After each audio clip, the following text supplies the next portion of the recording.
You're watching Daily News Podcast on Mangalore today, where news breaks and stories unfold.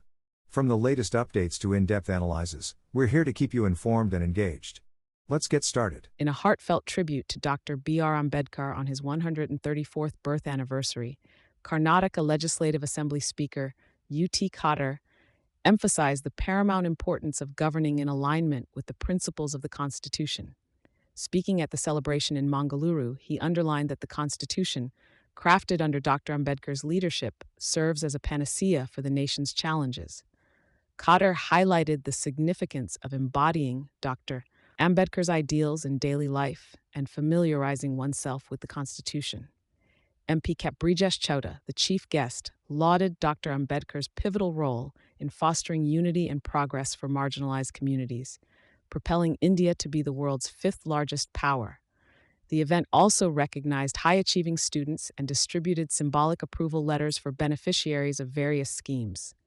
Dignitaries, including MLC Evan D'Souza and Police Commissioner Anupam Agarwal, graced the occasion, symbolizing reverence for Dr. Ambedkar's legacy across all sectors of society. In a tragic incident in Kuvetu village of Belthangady Taluk, a bike rider named Upendra lost his life following a collision between his bike and a tipper at Ratnagiri.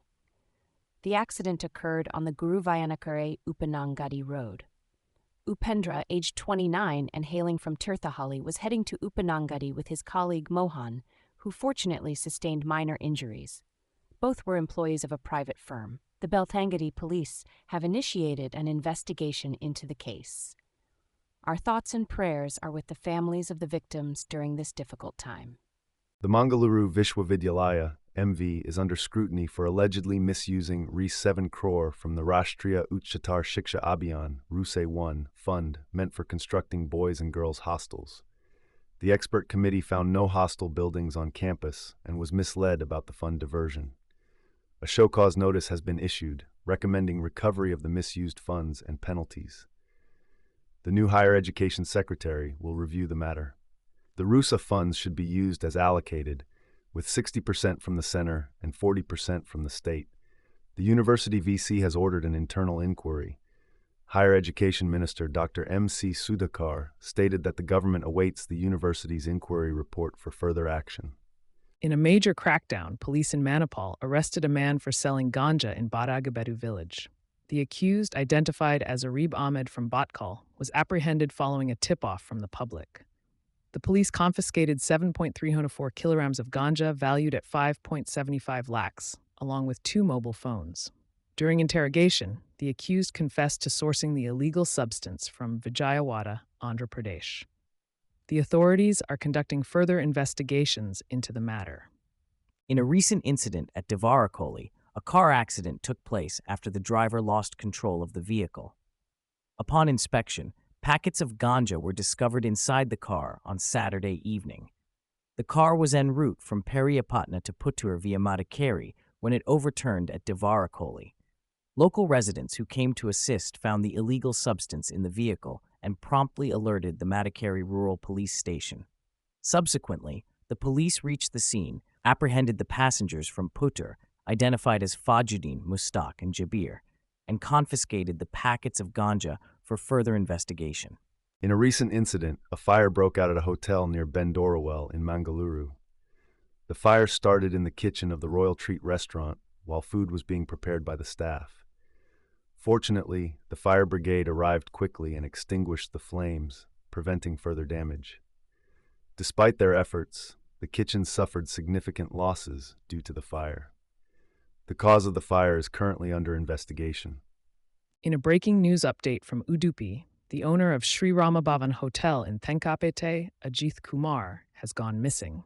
The 48-year-old resident of Harish Chandra Marg disappeared after leaving his hotel to deliver a food parcel on his scooter 2 days ago. His mobile phone has been switched off since then. Concerns are rising as a complaint has been filed at the Udupi Town Police Station. We urge anyone with information to come forward and assist in locating Ajith Kumar. In the latest news from Mangalore, the story of the renowned rationalist Sanal Edmaraku has taken a surprising turn. Accused of visa fraud and cheating, Edmaraku was recently arrested in Poland after years in self-imposed exile in Finland. The charges stem from a case involving a woman from Kerala, Pramila Devi, who trusted Ed Maruku to secure her a visa to Finland in exchange for significant sums of money. However, when the promised opportunities failed to materialize, Devi sought justice through legal channels in both India and Finland. Despite attempts to dismiss the case, the Kerala High Court rejected Ed Maruku's pleas, leading to his arrest and pending deportation. Meanwhile, the Federation of Indian Rationalist Associations has distanced itself from Ed Maruku, emphasizing that their ethos is rooted in justice and integrity.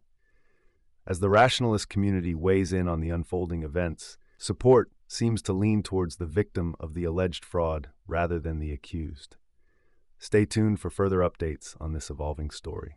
In a motivational speech at the TAPI Management Institute in Manipal, Andhra Pradesh, Finance Minister Payavala Keshav emphasized the importance of effective communication in professional success. Addressing the 39th graduation ceremony of his alma mater, he encouraged students to focus on building strong networks and honing their communication skills. Keshav shared how communication had been instrumental in his career progression, helping him to excel in the legislative and public spheres. Another alumnus, Sharad Agarwal, Chief Business Officer at Classic Legends Mumbai, highlighted the endless possibilities awaiting the graduates as they joined a prestigious alumni network. A total of 524 students from various MBA specializations graduated in the ceremony, symbolizing the beginning of their journey towards success and overcoming challenges in the corporate world. The event was graced by dignitaries, including Mahi Pro-Chancellor H.S. Balal and Vice-Chancellor General M.D. Venkatesh, inspiring a new batch of professionals to make their mark in the world. This year, the Tulu region is celebrating the Bisu Parba festival today, marking the beginning of the new year and harvest festivities. Tuluvas are embracing the transition from Pisces to Aries as Pagu, the first month in the Tulu calendar.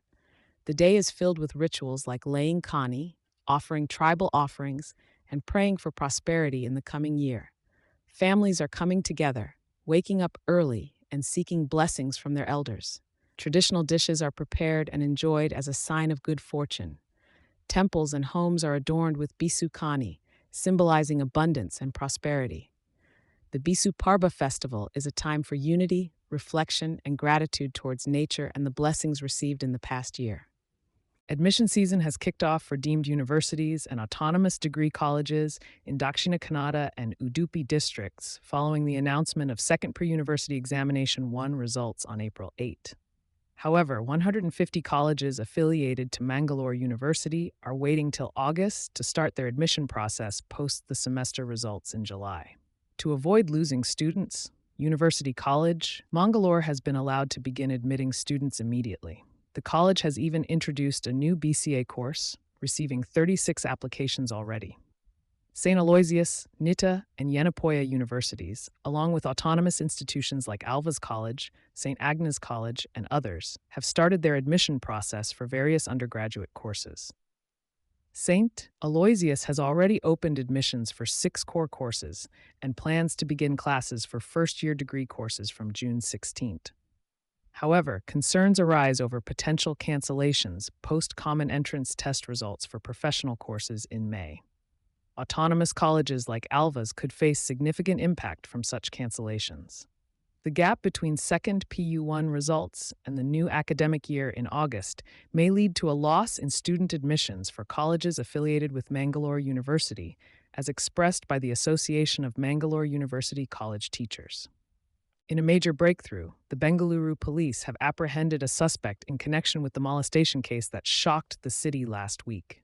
The accused, identified as Santosh, allegedly harassed a woman in BTM layout Sudaguntapalya, triggering widespread outrage after CCTV footage of the incident went viral on social media.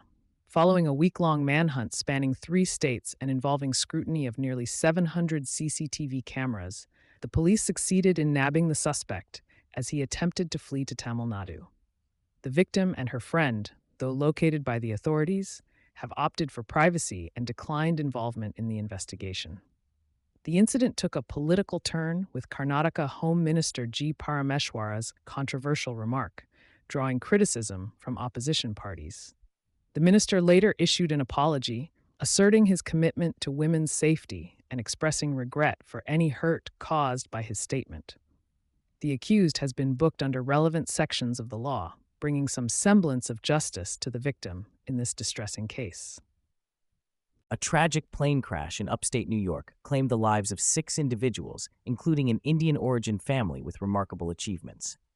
Dr. Joy Saini, a renowned urogynecologist originally from Punjab, India, her husband Dr. Michael Groff, a distinguished neuroscientist, their daughter Karenna, a former MIT soccer star, and son Jared, a recent Swarthmore College graduate, were among the victims. Also on board were Jared's partner, Alexia, and Karenna's boyfriend, James. They were en route to the Catskills for Passover when their plane went down in Kopeke. The pilot had indicated issues with the initial approach before the crash, but no distress call was made. The NTSB is investigating factors such as weather conditions and pilot experience. Dr. Saini was the founder of Boston Pelvic Health and Wellness, leaving behind a legacy of compassion and excellence. This heartbreaking incident has left a void in both the medical and academic communities, with the loss of such talented and beloved individuals. In local news, Karnataka Home Minister G. Paramesha announced plans to address criminal activities involving migrant workers from other states. Following the tragic case of a 5-year-old girl allegedly kidnapped and murdered in Hubballi by a man from Bihar, the minister emphasized the need to tackle such incidents. He stated that though it's crucial to welcome the labor force migrating to Karnataka, measures must be taken to curb criminal activities. Additionally, in a separate case, a suspect involved in the molestation of a woman in Sudaguntapalya has been arrested in Kerala and is being brought back to Bengaluru for further investigation. Stay tuned for updates on these developing stories. In a shocking incident in Bengaluru, a 26-year-old man identified as Zuhail Ahmed attempted to set himself on fire near Raj Bhavan on Sunday. The police believe it was a desperate bid for media attention. Ahmed, a Hebel resident, doused himself in petrol in the presence of reporters covering a politician's press briefing.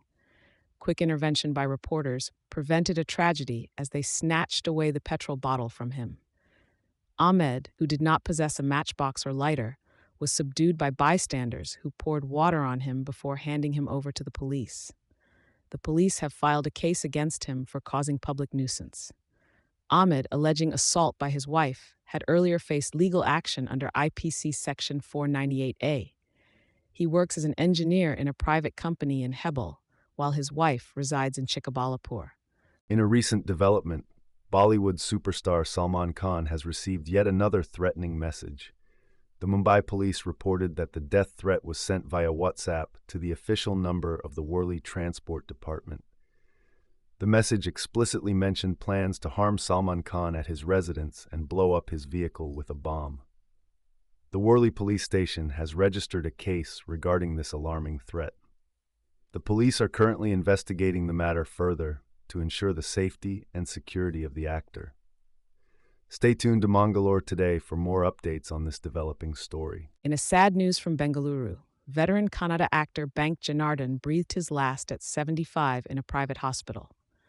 Known for his impeccable comic timing, the actor featured in over 500 films and several TV serials, leaving an indelible mark on Sandalwood. Janardhan's iconic roles in films like Shh and Tarlanan Maga will always be cherished. Tributes have been pouring in from fans and colleagues, remembering his unforgettable performances. Funeral arrangements are expected to be announced by the family soon. May his soul rest in peace. In a tragic incident in Hubballi, a 35-year-old man accused of the rape and murder of a 5-year-old girl was killed in a police encounter.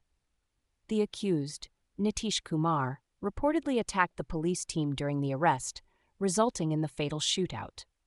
3 police personnel were injured in the confrontation. The incident occurred shortly after the young girl was kidnapped and found dead in an abandoned building. Following the incident, a large group of residents gathered at the Ashok Nagar police station to demand justice for the victim's family.